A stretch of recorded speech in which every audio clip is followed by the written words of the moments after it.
Conexão CNN. Conexão CNN de hoje encontra os nossos analistas. Thaís Arbex, bom dia para você, Thaís.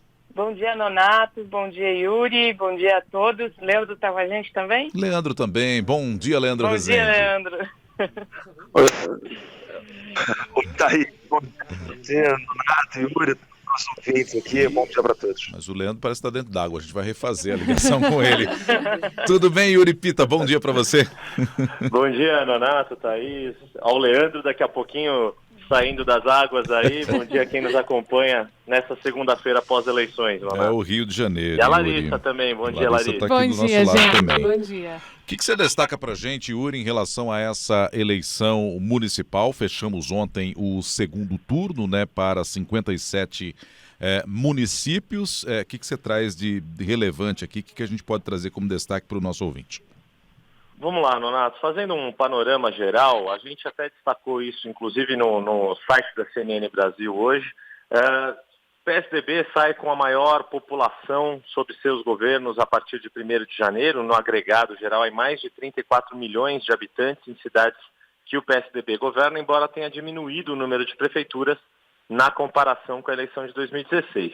E outros 3 partidos se destacam no que eu chamei ali de Clube dos 20, que é um clube de 4 partidos que vão governar mais de 20 milhões de habitantes. E aí, na sequência, vem o Democratas, o DEM, que cresceu bastante, foi um dos destaques desta eleição, o MDB, que mantém a sua tradição de partido com maior número de prefeituras, e o PSD, que é o mais jovem dessas siglas, mas que conseguiu uma ascensão bastante forte, seja atraindo para o partido prefeitos que já tinham cidades bastante populosas, como Belo Horizonte no primeiro turno, e agora nesse segundo turno Guarulhos merece esse destaque, mas também porque foi buscar ali, conseguiu quadros de relevância em cidades médias e de grande porte.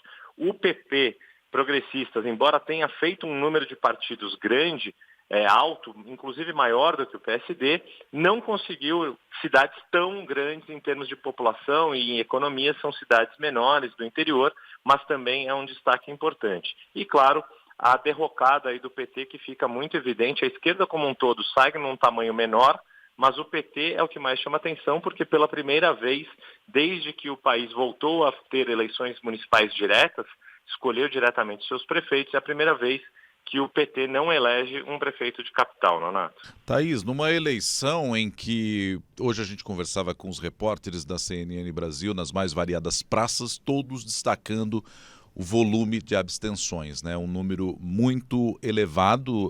Normalmente a gente tem mais abstenções no segundo turno também, tem todo o cenário de pandemia, mas eu chamava a atenção aqui porque eu ouvi alguns estudiosos do tema e muitos deles falam que essa abstenção ela tem infelizmente crescido nos últimos anos, e aí não só no Brasil, mas no mundo como um todo no que diz respeito a eleições. E aqui não passamos de maneira diferente nessa eleição, né, Thaís? Muita abstenção. Exatamente, Nonato. Esse ano, segundo o levantamento do Tribunal Superior Eleitoral, no segundo turno, a gente ficou com 29,5% de abstenção em todo o país. O ministro Luiz Roberto Barroso, presidente do TSE, ele comemorou o comparecimento de 70% dos eleitores às urnas, atribuiu, claro, essa falta à pandemia, mas tem justamente esse dado, se a gente olhar para trás, comparando só com as eleições municipais de 2016, o segundo turno teve uma abstenção de 21,55% e em 2012 foi de 19,12%. Então a gente vê uma tendência de alta e acredito eu que a gente tem que olhar para isso. Os eleitores estão indo menos às urnas a cada eleição, Nonato. Não dá para jogar só na conta da pandemia, né? Não dá para jogar só na conta da pandemia, exatamente isso. Leandro, o que você destaca aqui para o nosso ouvinte? Nessa eleição, você entende que houve um recado diferente do eleitor? Nonato, eu acho que dessa vez a eleição municipal mostra um outro recado aí, se a gente for comparar com as eleições de 2016, quando ali em 2016 já tinha claro que vinha aí uma onda conservadora, uma onda de antipolítica. A eleição agora de 2020, se a gente for pensar em 2022, que é claro que nenhum dirigente partidário vai admitir que já está pensando nas próximas eleições, mas o Brasil que sai das urnas agora, depois desses 2 turnos de eleição municipal, é um Brasil um pouco diferente. Não veio aquela onda conservadora que varreu aí praticamente todo o país em 2018 nessas eleições de agora. Teve realmente, como o Yuri Pita disse, uma consagração dos partidos ali de centro e, sobretudo, de centro-direita, com vitórias expressivas, e aí eu vou citar os exemplos de Rio de Janeiro e de São Paulo, de candidatos alinhados à centro-direita que se descolaram dessa direita um pouco mais histriônica que ganhou, sobretudo nas urnas em 2018. Bruno Covas e Eduardo Paes são representantes aí de uma política um pouco mais clássica que saiu vitoriosa de uma forma geral nessas eleições, Nonato. E todos eles com muitos desafios. Aí no Rio de Janeiro também, Eduardo Paes tem que enfrentar os problemas relacionados à Caixa da cidade, a própria pandemia, a violência que também volta e meia a gente está comentando na programação aqui da CNN Rádio, ou seja, os desafios são muitos do futuro prefeito aí, né, Leandro? Não, são muitos e vai ser interessante ver esse terceiro mandato de Eduardo Paes. Aqui no Rio, a gente teve César Maia, que é pai do presidente da Câmara, que também teve 3 mandatos. Nos 2 primeiros saiu bem, saiu elogiado, foi disputar o governo. No terceiro mandato já foi um cenário um pouco diferente, saiu com a popularidade muito lá embaixo, rompeu inclusive com o próprio Eduardo Paes e agora eles voltaram a se alinhar. E agora, Eduardo Paes, quando foi prefeito, das outras 2 vezes, o Rio de Janeiro tinha um horizonte próspero à vista, né? Tinha Copa do Mundo, Olimpíada, alinhamento com o governo estadual, alinhamento com o governo federal. Agora é um cenário totalmente diferente. Não tem dinheiro para as grandes obras de infraestrutura que Eduardo Paes fez. Tem problemas seríssimos, a pandemia é o maior deles, então vai ser um outro cenário. Eduardo Paes dizia que era o homem mais feliz do mundo quando era prefeito do Rio de Janeiro. Agora, certamente, vai voltar aqui para a administração da cidade num outro cenário. Vamos ver se ele mantém essa frase de que é o homem mais feliz do mundo, porque é prefeito do Rio, né? Pois é, e olhando para São Paulo, Yuri Pita, a gente teve uma reportagem, inclusive, na CNN, no nosso site cnnbrasil.com.br, indicando que a situação econômica de São Paulo também não é das melhores, né? Ou seja, o prefeito Bruno Covas encara aí a maior cidade do país, que é também a mais endividada entre todas as capitais. E ainda com a pandemia, né, o Yuri? Desafio gigantesco também.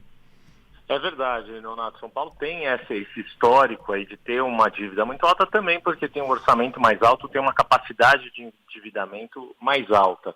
E a grande questão é que, de fato, antes da pandemia, a gestão de Bruno Covas por vezes, era criticada justamente por um excesso de austeridade fiscal em certos momentos, e ele chegou, em 2020, com um caixa bastante até razoável, principalmente levando em conta o histórico da cidade de São Paulo. Mas veio a pandemia, e isso afetou o orçamento da cidade como um todo, gastos que não estavam previstos foram feitos, repasses que estavam previstos ou arrecadação de tributos como o ISS, que é a principal fonte de receita da cidade de São Paulo, acabou tendo também um impacto relevante pela pandemia, pela queda da atividade econômica, mas a gestão de Bruno Covas tem, desde o primeiro turno, quando foi para o segundo turno, Bruno Covas cunhou ali um termo que é responsabilidade fiscal para fazer justiça social, que é muito da linhagem desse grupo ao qual Bruno Covas pertence dentro do PSDB, que não abre mão da responsabilidade fiscal de deixar as contas do orçamento público em dia, mas acaba tendo um olhar mais atencioso para a área social, mais do que outras figuras do partido, que era uma crítica, por exemplo, que se fazia ao antecessor dele, ao ex-prefeito e hoje governador João Dória. Ô Thaís, e se saudar também a tranquilidade que a gente teve de um modo geral nessas eleições municipais, né, com poucas ocorrências, ou seja, a gente teve um cenário um pouco mais tranquilo de um modo geral, né, Thaís? Nesse segundo turno especialmente, né, Nonato? Muito diferente do que aconteceu no primeiro turno, que a gente viu uma demora na totalização dos votos. A gente também noticiou uma tentativa de ataque hacker ao sistema do TSE, teve os problemas com o e-título naquele último dia 15, e nesse fim de semana, nesse domingo, ocorreu tudo de maneira muito mais tranquila. Lá no Tribunal Superior Eleitoral, muitos ministros atribuíram essa tranquilidade à operação que aconteceu no sábado, em que aquele suspeito foi preso em Portugal. Ele é suspeito de ter feito o ataque hacker ao Tribunal Superior Eleitoral. Eles acreditam que essa operação de sábado deu uma segurada em qualquer outra tentativa de ataque. Nonato. Perfeito. Thaís, obrigado e boa semana para você, hein? Obrigada, Nonato. Boa semana a todos. Valeu, Leandro. Valeu, Nonato. Um abraço para você, uma boa semana para todos os nossos ouvintes. Tchau, Yuri. Obrigado, Nonato. Um bom dia a todos. Conexão CNN hoje com Yuri Pita, Leandro Rezende e Thaís Arbex, trazendo aqui detalhes e análise a respeito da eleição municipal. Fechamos o segundo turno neste domingo. E o